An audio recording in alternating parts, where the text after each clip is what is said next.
boa noite quem está chegando, quem está aí. Meu nome é Silvia Ferrarese e hoje eu vou conversar com vocês sobre educação inclusiva na quarentena.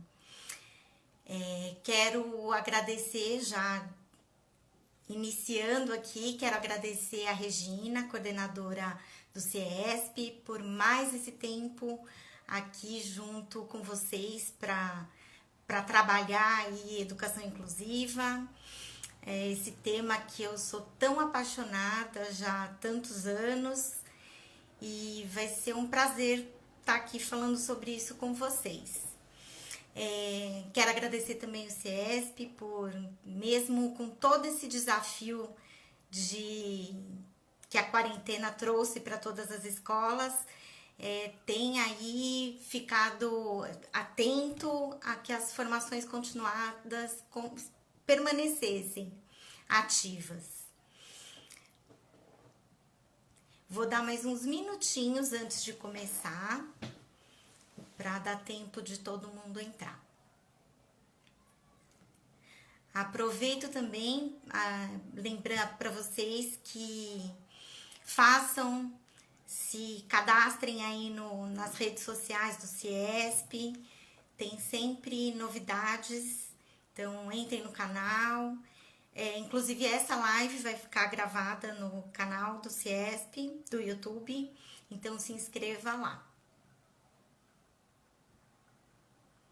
Boa noite, Drica, Psicomárcia, Fabiana, Jaqueline, boa noite a todas e todos.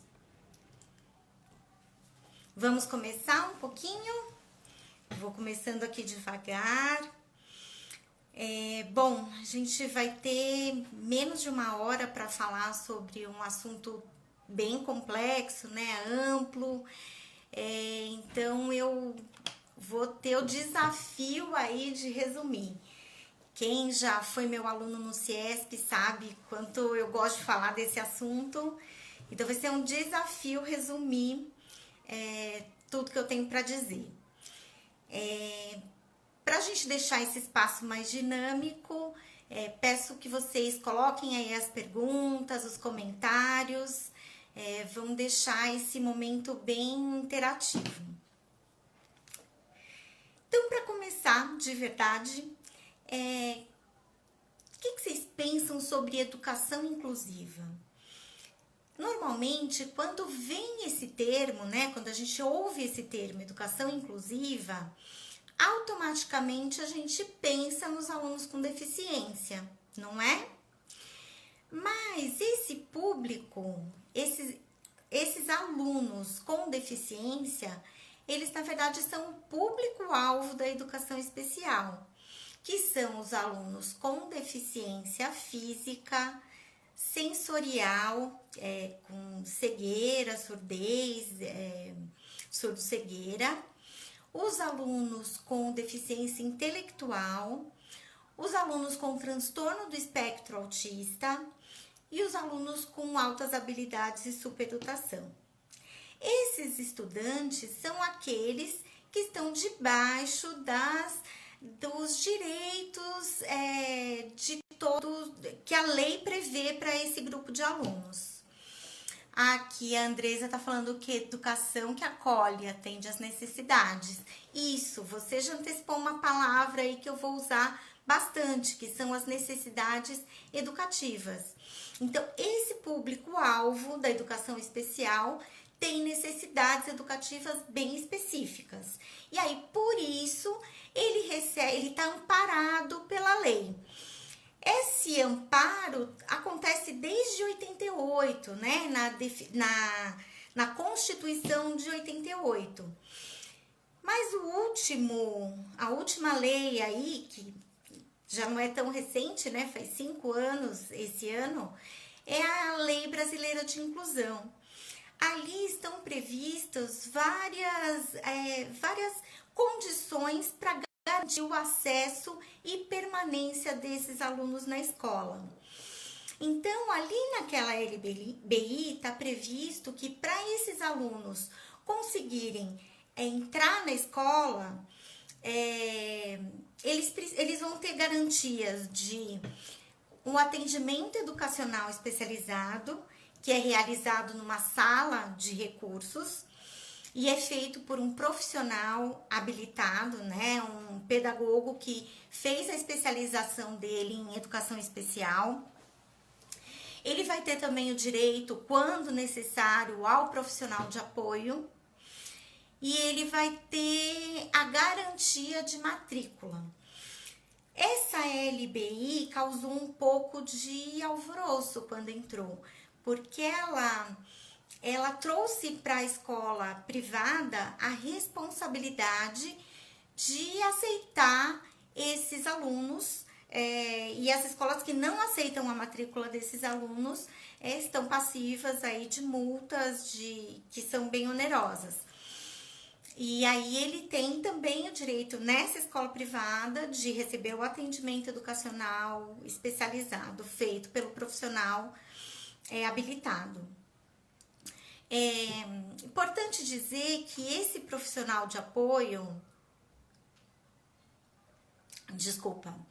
que esse profissional habilitado que presta o atendimento educacional especializado, ele é o parceiro da equipe pedagógica. Então, pensando nesse momento atribulado, né, de educação à distância, né, de ensino remoto, esse profissional, ele pode ser o suporte do professor regente ou do professor especialista para dar conta aí de pensar estratégias e recursos pedagógicos para a aprendizagem continuar acontecendo. Que, aliás, né, a gente já tinha, né, questões aí relacionadas à educação inclusiva. E a pandemia, ela só veio ressaltar o quanto a gente precisa ressignificar, repensar o nosso formato de aulas. Então, voltando aqui, né, já falei quem é o público-alvo da educação especial, mas a nossa sala de aula está repleta de outros estudantes que não têm laudo, não são público-alvo da educação especial, mas tem muitas dificuldades de aprendizagem, que tem transtornos de aprendizagem, né, que não estão amparados por essa lei, mas que eles também precisam das necessidades educacionais deles atendidas. E normalmente a gente também enfrenta dificuldades para isso. Então, o que a educação inclusiva vem propor? Ela vem dizer que todos os alunos, eles têm alguma necessidade educativa. Todos os alunos enfrentam barreiras de aprendizagem. Lembrando que essas barreiras que os alunos enfrentam não são só arquitetônica, né? Eles são relacionados à atitude, relacionados ao acesso ao material, e que são barreiras que não só o aluno com deficiência enfrenta, o aluno com dificuldade também, o aluno que quebrou a perna naquele momento, naquele período e vai ficar 2 meses engessado, ele também enfrenta uma dificuldade aí que é transitória. Então, a gente precisa pensar a educação de forma a contemplar o maior número de alunos possível. E como fazer isso, né? Como a gente usa aí uma estratégia que contemple a diversidade tão grande que está ali representada na nossa sala de aula. A educação inclusiva prevê isso, né? Ela se baseia em 5 princípios que eu acho que vale a pena a gente ver, para depois a gente pensar que formas a gente contempla tudo isso. Então, nesses 5 princípios, diz que qualquer pessoa tem direito de acesso à educação. Então, aqui não está especificando, né, se é o aluno que que aprende fácil, se é o aluno que tem dificuldade, não. Tá falando que todo mundo. Tá falando também que toda pessoa aprende. Isso não quer dizer que todo mundo aprende do mesmo jeito, né? Até porque no terceiro princípio ele diz que o processo de aprendizagem de cada pessoa é singular. Ele é único, a forma que aprende. Inclusive, eu tenho uma forma de aprender diferente do que a sua. O quarto princípio é: o convívio no ambiente escolar comum beneficia a todos. Eu já ouvi muita escola assim, desconfortável com os comentários de pais de alunos típicos, né, neurotípicos, que dizem que não gostariam que os filhos convivessem com alunos com deficiência. Mas isso é uma grande incoerência, porque tem estudos, inclusive, que mostram que os alunos sem deficiência, os alunos neurotípicos, têm muitos benefícios convivendo com alunos com deficiência. Inclusive, tem um estudo muito legal do Instituto Alana, que se quiser depois eu deixo aqui nos comentários para vocês. É um estudo bem legal que mostra em estatísticas esse tema tão legal, né? Essa educação inclusiva beneficia todos os alunos. E o último e não menos importante é que a educação inclusiva diz respeito a todos os alunos. As pessoas que já fizeram curso comigo sabem que eu falo isso várias vezes, né? A educação inclusiva diz respeito a todos os alunos. Então, toda a tua turma inteira está debaixo desse guarda-chuva chamado educação inclusiva. Como eu disse anteriormente, a pandemia trouxe à luz aí a fragilidade do nosso sistema de ensino, né? A gente mudou para o formato online, mas continua de certa forma naquele mesmo formato de que o professor é o detentor do saber e o aluno é o aprendiz. Sendo que hoje, né, diversos estudos já mostram que é o contrário, né? O foco do nosso trabalho tem que ser o aluno. Então, o aluno é sempre o centro de tudo que a gente vai planejar. E o professor, ele é o mediador de toda essa experiência de aprendizagem. E aí, né, a gente tá ainda engatinhando, vocês vão falar, puxa, mas já tá difícil trabalhar isso de forma geral, né? A gente ainda não sabe muito bem o formato para fazer isso. E, na verdade, a gente nem sabe quando vai voltar as aulas presenciais, né? Ainda tá tudo muito no ar. Mas a gente vai ter que pensar em formas de atender essa diversidade. E aí, eu vou falar para vocês de algo que eu acredito muito e que eu acredito que seja a forma mais fácil para atender a diversidade, que é o desenho universal para aprendizagem. O desenho universal para aprendizagem, ele vem do mesmo conceito da arquitetura. Acho que todo mundo sabe que para construir qualquer estabelecimento público, as pessoas têm que seguir algumas regras de medidas de porta, né, de banheiro. Todo estabelecimento que é aberto ao público tem que seguir isso. A princípio, ele é para atender a pessoa com deficiência.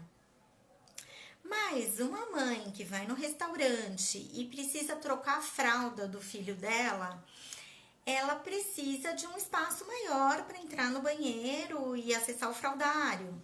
Então, ela precisa daquela medida de porta maior que vai beneficiar a pessoa, a usuária de cadeira de rodas, o cadeirante, e também vai ajudar essa mãe que está com carrinho de bebê. Da mesma forma, o acesso para o mercado. Se você tem uma rampa ali, tanto a pessoa com mobilidade reduzida vai conseguir acessar o mercado, quanto a pessoa que está com carrinho de compras lotado e bem pesado. Então, o desenho universal da arquitetura, ele vem aí trazer benefício para todo mundo. O desenho universal para aprendizagem tem o mesmo princípio. Como a gente pode planejar aulas que contemplem a diversidade de pessoas que estão ali na nossa sala de aula? Então, ele está estruturado em 3 princípios. O primeiro é você proporcionar múltiplos meios de representação. O que quer dizer isso? Você tem um objetivo de aprendizagem que é comum e você, a partir desse objetivo comum, você vai apresentar ele de diversas formas para o teu grupo. Você vai usar um filme, você vai usar um vídeo, você vai usar um material didático, você vai usar uma pesquisa. Então, você vai usar diversas formas para apresentar aquilo. E como segundo princípio, você também vai proporcionar ou aceitar que esse aluno mostre para você que ele aprendeu de diferentes formas, que é proporcionar múltiplos meios de expressão do que ele aprendeu. Então, ao invés de você avaliar teu aluno só pela prova, você vai avaliar o processo de aprendizagem dele. Então, trazendo esse aluno para produzir um vídeo, produzir um podcast, produzir um portfólio. Então, isso vai tornar o processo tanto de apresentação do conteúdo, quanto de avaliação mais dinâmica. E aí, o terceiro princípio, que é proporcionar múltiplos meios de envolvimento, vai acontecer meio que por natureza, porque esses alunos vão estar comprometidos e vão estar com vontade de aprender. Hoje, um grande desafio dos professores é proporcionar um engajamento, é ver a turma deles motivada. E eu tenho acompanhado diversos professores e eu vejo que é comum eles dizerem que está cada vez mais difícil manter esses alunos motivados a aprender, participando, ativos ali naquelas aulas online. Então, através do DUA, você pode criar aí situações, oportunidades para diversificar as estratégias pedagógicas e proporcionar o engajamento e aprendizagem desses alunos. Esse formato de aula, ele vai possibilitar que um maior número de alunos aprenda mais e melhor. Ele tendo alguma necessidade educativa ou deficiência. Acho que só para lembrar, necessidade educativa todos nós temos. Não sei se todo mundo aqui estava a hora que eu falei, mas todos nós temos alguma necessidade educativa, né? Eu sempre tive muita dificuldade em matemática. Então, eu tive, ao longo de toda a minha trajetória escolar, necessidade educativa em matemática. Eu precisava de outras estratégias para aprender. Eu estava ali pronta para aprender, mas os professores tinham muita dificuldade para ensinar. Então, acho que por isso que hoje eu sou tão comprometida com a educação inclusiva, porque eu vejo quantos alunos que têm um super potencial de aprendizagem estão aí limitados porque a gente não sabe muito bem como ensinar. Então, os alunos estão prontos para aprender, a gente é que tem que ensinar aí de outras formas. Deixa eu só ver aqui alguns comentários que eu fui falando e acabei não olhando. A Drica Barros, queridíssima, mãe do Arthur, ela tá dizendo aqui: as pessoas mudaram, a sociedade e seus comportamentos, a educação precisa acompanhar. É verdade mesmo, Drica. A educação precisa evoluir também. A Silvana é minha companheira, também teve dificuldade em matemática, né? Ah, só um minutinho. Teve uma pergunta aqui bacana que eu acho que vale a pena eu voltar antes de seguir.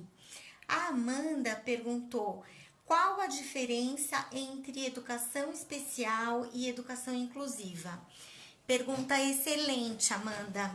A diferença é que quando a gente fala em educação especial, a gente está falando daqueles alunos com as necessidades, com as deficiências, que são aqueles que estão amparados pela lei.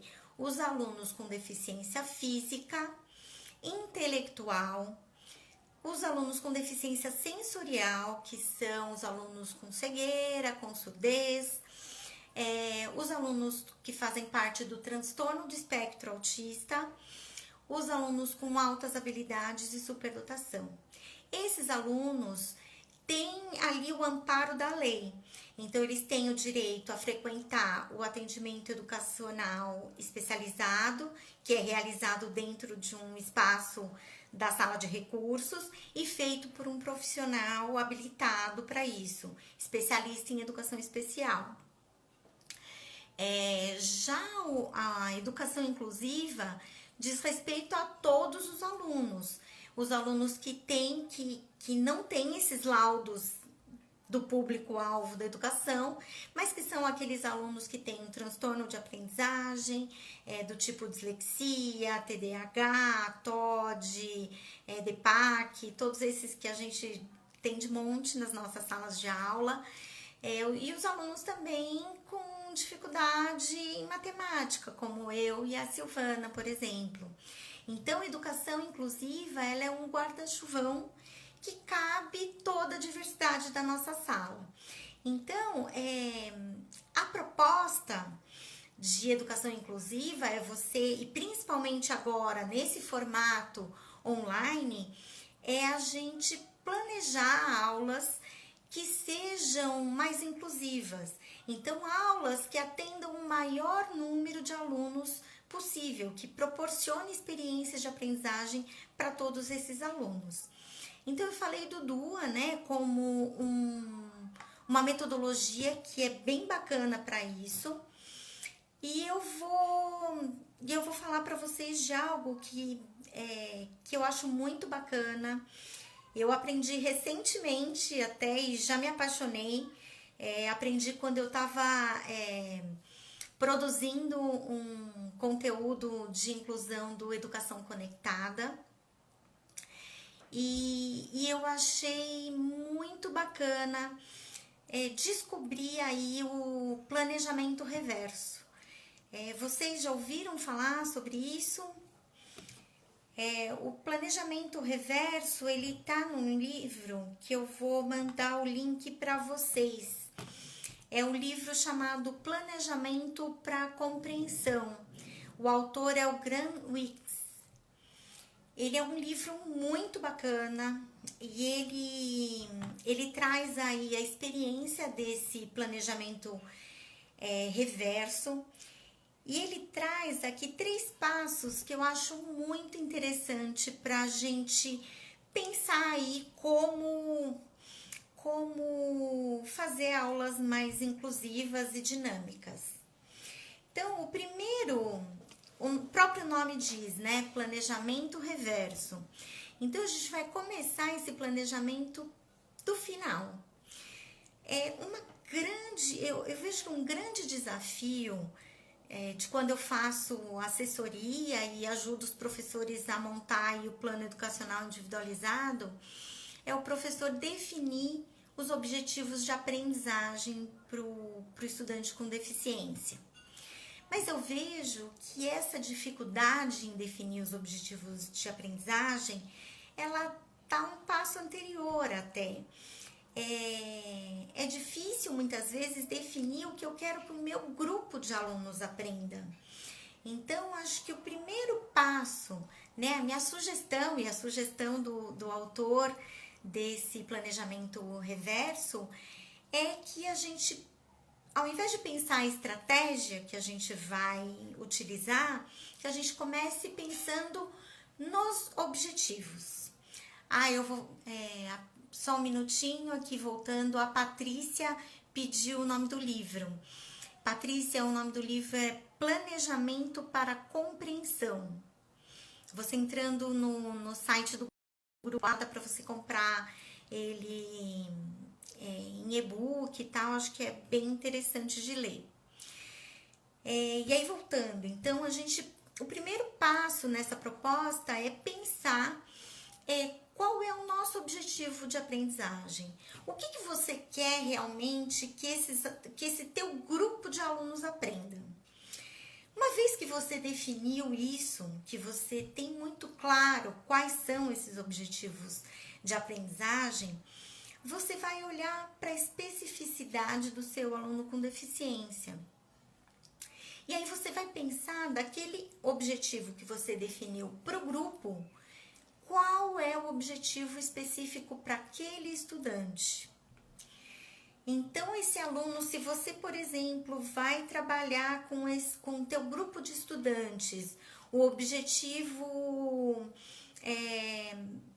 lá da BNCC, o meu lugar no mundo, para alunos de segundo ano. Você pensou que você quer...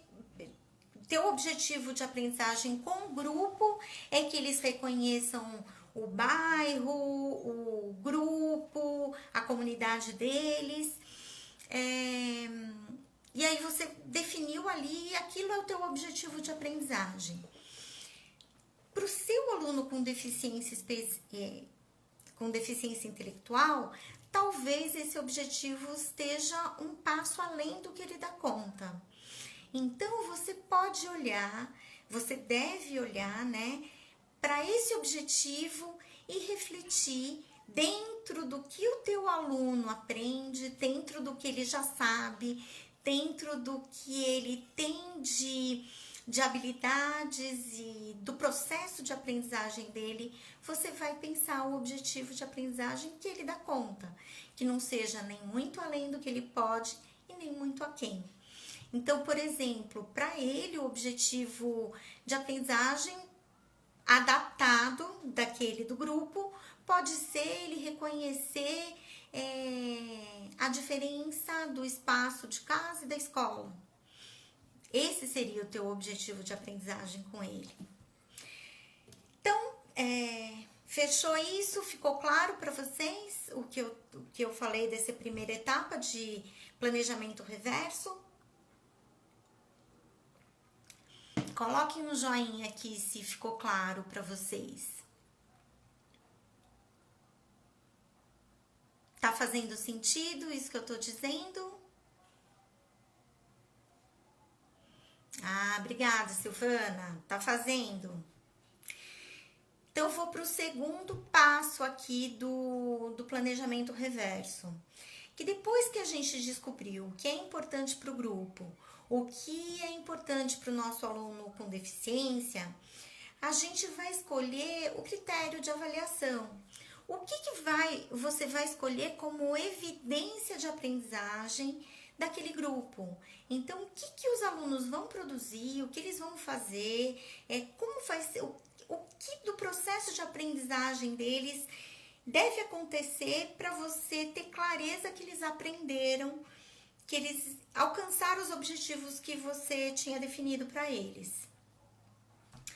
Então, isso pode ser o trabalho em grupo que eles vão produzir e o que você espera que eles tenham ali de conclusão daquele trabalho.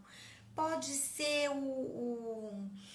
a finalização de uma proposta de benfeitoria na escola, no bairro, na comunidade, enfim, o que você vai usar como critério, como evidência de aprendizagem para aquele teu grupo.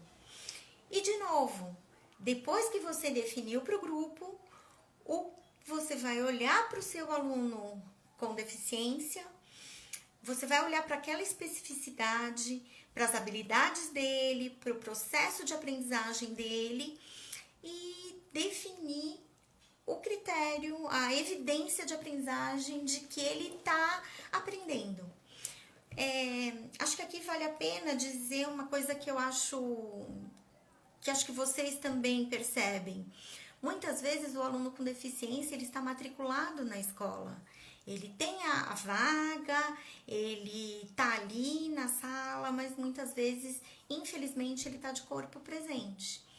Então, não fica muito bem claro o que a gente quer que esse aluno aprenda e também que esse aluno mostre pra gente o que ele está aprendendo. Então, muitas vezes é uma surpresa quando a família chega e fala, olha, em casa ele escreve um nome, e na escola você nunca percebeu isso. Então acho que é bem interessante a gente olhar para essa etapa com atenção e criar formas para você avaliar o processo de aprendizagem do seu estudante com deficiência e entender como ele aprende e identificar ali as evidências que você vai considerar no processo de aprendizagem dele. E aí, depois que você tá com tudo isso bem estruturado, você vai passar. O terceiro passo é você pensar na estratégia. É você escolher aí a sua estratégia e o recurso pedagógico para proporcionar essa experiência de aprendizagem. Então, aí sim, você vai olhar pro teu grupo e falar, bom, para alcançar esse objetivo que eu quero, de que o aluno tenha reconhecimento do bairro, do caminho da escola até em casa, sei lá, pensando nesse objetivo que eu falei do eu, meu lugar e o mundo, a gente pensar aí o que eu quero que esses alunos aprendam, aí sim eu vou pensar na estratégia. Então, eu vou usar um recurso de Google Docs para fazer uma troca de mapa que eu vou fazer da minha casa, da casa do aluno até a escola. Eu vou escolher usar nossa, fugiu meu nome agora. Não é o Waze, é o Maps. O Google Maps para desenhar aí uma planta do caminho da casa até a escola. O que eu vou usar como estratégia? Eu vou pedir para os alunos fazerem um trabalho em grupo para desenhar o que ele encontra no percurso de casa até a escola. Então, existem aí diversas formas, diversas estratégias que quanto mais dinâmicas, mais efeito vão causar no aluno. Acho que também fica uma grande questão. Isso, obrigada, Lu. O MAPS. Acho que fica uma grande questão também, né? Como eu faço esses trabalhos de forma remota? É tão difícil a gente fazer um trabalho em grupo e incluindo aí os alunos com deficiência. E como eu faço isso de forma online? Olha, eu vou te dizer que acho que a gente tá com toda a oportunidade na mão de fazer isso acontecer de uma forma mais personalizada até do que a gente conseguia fazer em sala de aula.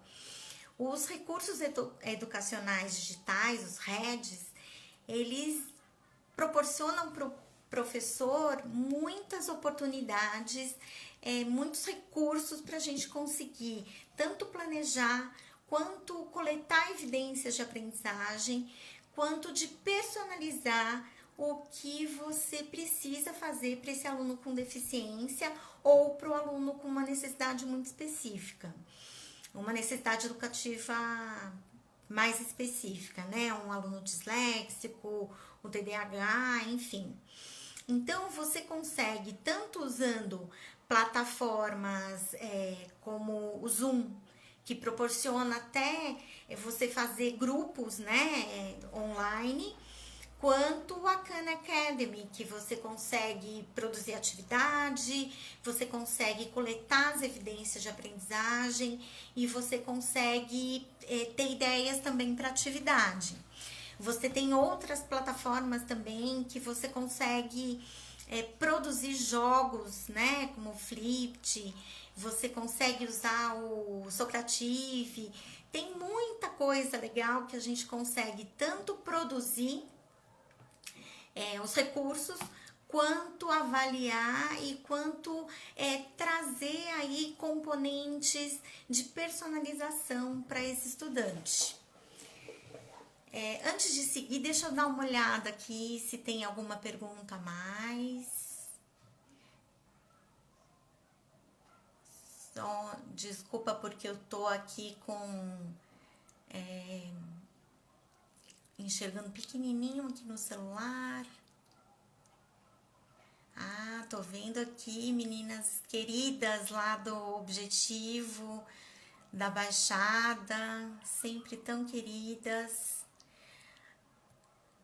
A Érica aqui, que é uma super professora de AE, fazendo um trabalho lindo. A Rosana também tá aqui. Deixa eu ver aqui. Só ler o comentário da Drica aqui. Olha, é bem interessante. A Drica tem um trabalho lindo também com autismo, que acho que vale a pena conhecer. Ela tem um filho maravilhoso que tem 14 anos e ele é autista e ele é escritor. Então é legal a gente ouvir o lado dela como mãe e observadora do processo de aprendizagem e do processo de condução da escola com relação à educação inclusiva. Ela está falando aqui assim: como mãe de aluno de inclusão, sinto que a educação inclusiva tem foco na pessoa e a educação especial parece olhar mais para a deficiência, mas somos bem atendidos pelas duas. Isso mesmo. Pensa, aprofundando só o que você disse, Drica, esses alunos público-alvo da educação especial, que estão incluídos aí os alunos do com transtorno do espectro autista, eles fazem parte, eles estão amparados pela lei. Então, nenhuma escola pode recusar a matrícula deles e nenhuma escola deve deixar esses alunos ali sem aprender. O aluno está na escola para aprender. O processo de aprendizagem desse aluno ele é amplo, né? Então, por isso a escola precisa conhecer esse aluno de forma integral, precisa traçar aí um plano educacional individualizado para pensar esse aluno, conhecer as habilidades e potencialidades dele e a partir disso conseguir flexibilizar os objetivos, as estratégias e até os recursos que esse aluno vai precisar. Obrigada, Drica.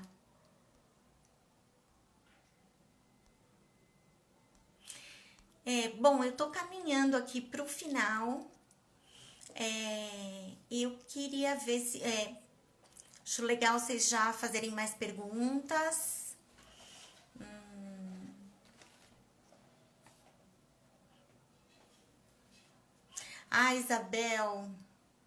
Isabel faz um trabalho maravilhoso com música, com alunos surdos cegos. Ela trabalhou bastante com cego, depois eu encontrei ela na RIMSA, onde a gente trabalhou com surdo cego, fez estágio lá, né? A Isabel fala, e o papel da família? Você programa e se refere a eles? Sim, Isabel, a família é essencial, principalmente nesse formato online. Nesse momento, elas vão fazer aquele papel mediador entre a escola e o aluno.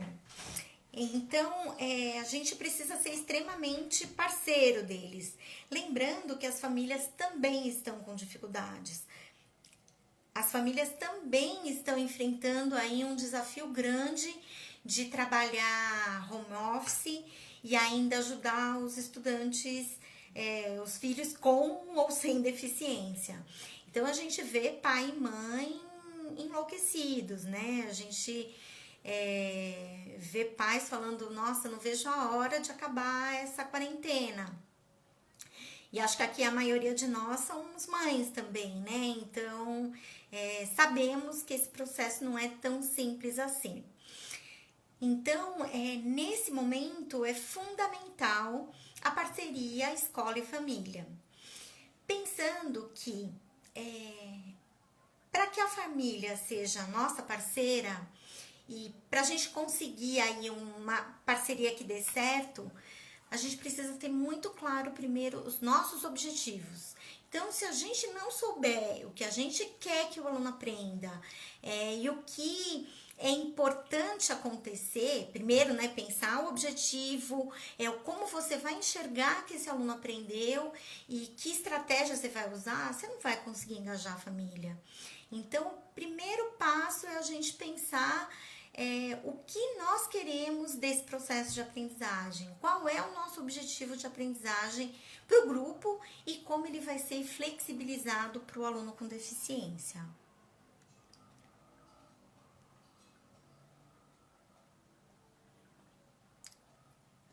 Isabel falando aqui. Quis dizer como se as atividades são levadas para as crianças, funciona? O que eu falei deu para você entender, Isabel? Eu atendi a tua pergunta?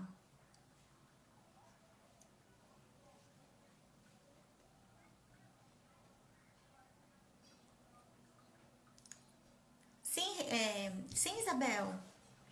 Tô vendo a Regina aqui. De novo, vou falar obrigada, Regina, pelo espaço.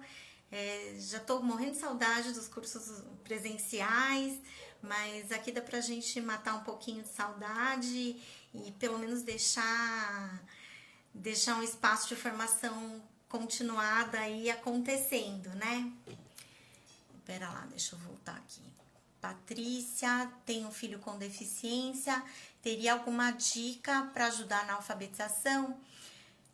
Só a escola tá complicado. Então, Patrícia, eu acho que uma live dessa, assim, geral, a gente não tem como tratar desse caso bem específico.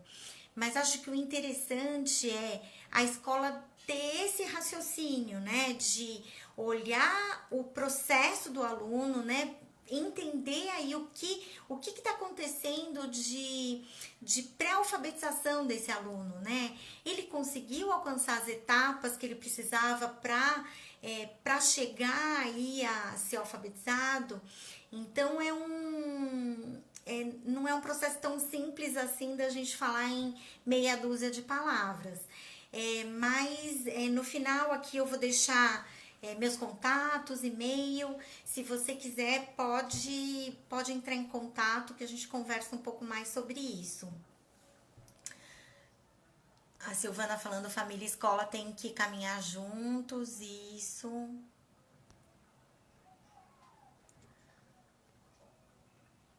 A Lu tá falando, é uma fase de muito desafio, dedicação e criatividade. Eles aprendem e nós todos também. Verdade, Lu? Acho que a gente tem uma oportunidade de ouro aí em todos os aspectos da nossa vida, né? Com essa pandemia. A gente teve a oportunidade de olhar para nossa família de um outro jeito. A gente tem a oportunidade de ver a educação de um outro jeito. E a gente tem a oportunidade de explorar recursos que a gente até tinha em mãos, mas não explorava tão legal, né? A gente não... Até tinha ali o recurso à mão, né? Muitas escolas já trabalhavam, mas agora a gente teve que sair usando isso de forma mais estruturada. Então, eu acho que isso é uma grande oportunidade para usar aí diversos recursos para tomar, para planejar e para executar aulas mais inclusivas, aulas que proporcionam aprendizagem para todos os alunos e ainda atendem às demandas dos alunos com deficiência. As necessidades educativas deles que exigem aí um olhar diferente, exige o planejamento de flexibilizações mais adequadas, que exige aí o planejamento de recursos pedagógicos ou até de recursos de tecnologia assistiva, que vão ajudar a remover as barreiras que esses alunos enfrentam todos os dias, não só na escola, mas na vida toda, né? Então, lembrando que essas barreiras que o aluno enfrenta não diz respeito só à arquitetura, né? Ela diz respeito ao acesso à aprendizagem, diz respeito à atitude da gente fazer por ele o que ele consegue fazer sozinho, na atitude de não entender que ele aprende sim, mas a gente precisa rever a nossa forma de ensinar. Então, eu acho que a gente tem uma oportunidade ímpar em mãos de olhar a educação por um outro lugar. Deixa eu ver aqui, tem mais um. A Drica fez um outro comentário aqui. Também vejo muita oportunidade. O Arthur tem aproveitado bastante. Gosta das aulas remotas e tem produzindo. Eu amo estar com ele. A Drica, assim, é um exemplo de parceria mãe-escola, né? A escola faz a parte dela e ela faz muito bem a dela também, né? E o Arthur é o exemplo disso, tá fluindo super bem. Um outro exemplo bacana que eu tenho é o que tá acontecendo com a minha filha. A minha segunda filha tem feito as aulas remotas e ela tem um amigo com deficiência. E o ensino remoto foi uma super oportunidade desse aluno desabrochar. Então, ele tem feito muito mais comentários do que ele fazia antes, ele é super ativo nas aulas, tanto que ele fala que nem quer voltar mais para aula presencial, de tanto que ele está gostando disso. Acho que a barreira que ele tinha de comunicação, de interação, no online ficou eliminada. Ele está muito mais ativo nesse processo de aprendizagem e com certeza está aprendendo muito mais. A Drica falando, isso me enche de esperança, é verdade, eu também.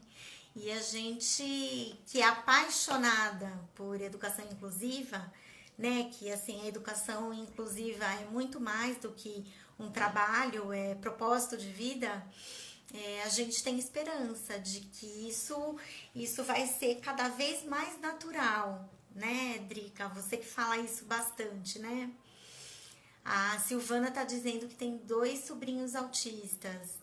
É legal isso que você traz, que aí mostra até uma particularidade desse grupo, né? Ele tem aí um componente genético. Então, olha, um caso aqui de duas crianças na mesma família. São do mesmo pai, mesma mãe, Silvana?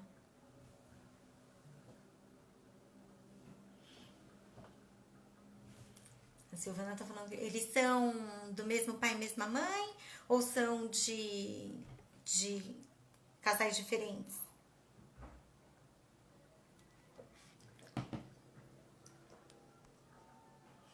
Ah, mesmo pai e mesma mãe, né? Então, componente genético aí.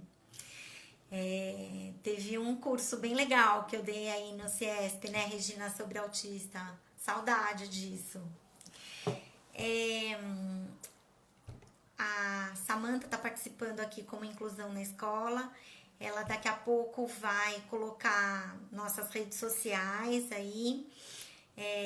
Se inscrevam também, participem ali. A gente sempre coloca texto no site, coloca notícias ali, então é bem legal de vocês sempre acessarem as nossas redes. O site do Inclusão na Escola é www.inclusãonaescola.com.br. O meu e-mail tá aqui também, silvia@inclusãonaescola.com.br. Então, Patrícia, se você precisar de algum suporte aí, se precisar de alguma orientação para a escola também, esse é o trabalho que eu realizo. Silvana também. Obrigada, Silvana, pelos comentários, por participar desse tempo aqui. A gente está caminhando aqui bem para o finalzinho mesmo. Teria muito mais coisa para dizer aqui, mas acho que eu vou encerrar. Tô aberta para mais perguntas, para vocês dizerem o que precisa explorar mais, que não ficou tão claro. A Patrícia pediu para repetir. Samanta, você pode pôr de novo, por favor? A Regina tá agradecendo aqui pela live. Quem agradece sou eu. Muito obrigada pela oportunidade. A Regina, a coordenadora do CIESP, sempre super prestativa, né? A Bel também, que sempre dá o suporte aí pra gente. Quero agradecer ao CIESP, que também sempre tá aí preocupado com a formação continuada do professor. E tô aqui, sempre à disposição para falar desse tema que eu falo com tanta paixão.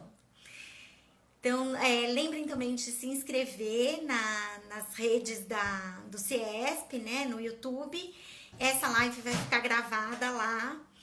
E até mais. Obrigada a todos vocês. Um beijo, tchau.